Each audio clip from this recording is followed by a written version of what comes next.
Hello, வணக்கம் எல்லாருக்கும். என் பேர் மதன். நான் லண்டனில் இருக்கிறேன். நான் ஒரு சின்ன ஒரு வீடியோ செய்ய இருக்கிறேன்னு சொன்னால் ஒரு அன்பேக்கிங் வீடியோ. நார்மலாக நான் செய்கிற அன்பேக்கிங் வீடியோ, சாமான வண்டி போட்டு அன்பேக் பண்ணி அதை காட்டுறது. இது எனக்கு நீண்ட நாள் விருப்பம். இந்த சாமான் ஆர்டர் பண்ணணும்னு கிட்டத்தட்ட 20 வருஷத்துக்கு மேலேயே ஆர்டர் பண்ணி பழகணும் விருப்பம். ஆனால் நாங்கள் நினைக்கிற எல்லாம் நடக்காது, தெரியும் தானே. தலைவலாக இருந்தாலும் சில விஷயம் நடக்காது. எப்போ எங்களுக்கு அந்த ஆசீர்வாதம் கிடைக்குதோ அப்போ தான் நாங்கள் சில விஷயங்களை செய்யலாம். ஸோ நான் ஆர்டர் பண்ண சாமான் இது 2-3 விஷயம் இதில் சொல்ல இருக்கிறேன். எனதுக்காண்டி நான் இந்த வீடியோ எடுக்கிறேன்னு சொல்லி. ஒன்று இந்த சாமான் வந்தது இந்தியாவிலேருந்து. உடைக்கைகளில் பேக்கிங் உடைக்கைகளில் அதில் டேமேஜ் தான் கொண்டு பார்க்கணும். அதுக்கு ஒரு ப்ரூஃபாக தான்.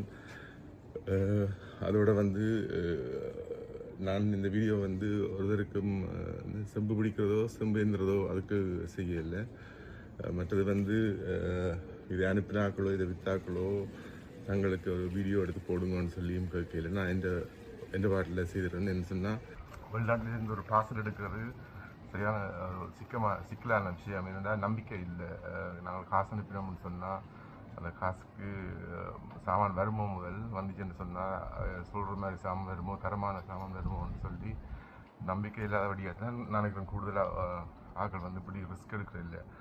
என் மகளுக்கு ஒரு வீணை எடுக்கிறதுக்கு நான் சரியாக கஷ்டப்பட்டேன். நான் இந்தியாவுக்கு போய் எடுத்துக்கொண்டு வருவேன் கூட யோசிச்சு நான்.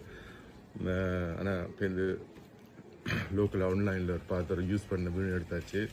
ஸோ நீங்கள் நிற்கிற மாதிரி இல்லை. ஒரு சாமான எடுக்கிறேன்டா இங்கே போய் வேணுன்றதும் இப்படியான இந்த வீணை இங்கே லண்டனில் வேணுறது சரியான தட்டுப்பாடாக இருந்துச்சு. ஏன்னா தெரியல, சரியான கஷ்டம் எடுக்கிறது. தவிலும் பார்த்துட்டுலாம் பெருசாக இடங்களில் இல்லை. யார்கிட்ட கடிச்சு கேட்டாலும் இல்லைன்னு சொல்லுவோம். இந்தியாவில் என்ன எடுக்கணும், பார்க்காம எடுக்கணும். சிலாகல்ட்டுக்கு சரியான விலை, சாமான் சரியான விலையாக சொல்லிச்சுட்டோம். ஸோ நான் யோசிச்சேன், ஓகே நானே ட்ரை பண்ணக்கூடாது, சும்மா அடித்து சென்னையில் கடைகளுக்கு அடிச்சு கேட்டான்.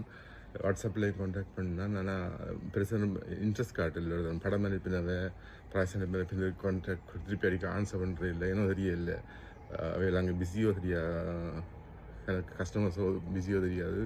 ஆனால் எனக்கு பெருசாக எனக்கு ரெஸ்பாண்ட் பண்ண இல்லை.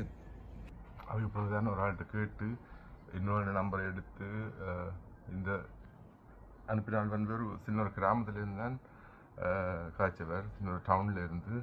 பயத்தில் தான் கூடுதலாக ஆர்டர் பண்ணுறேன். இல்லை, வெளிநாட்டிலேருந்து டிரெக்டாக தெரியாத ஆக்கள்கிட்ட இருந்து நான் ஒருக்கா கதைச்சு. நான் நெக்ஸ்ட் டே எவ்வளோ ப்ரைஸ்ன்னு சொன்னார்.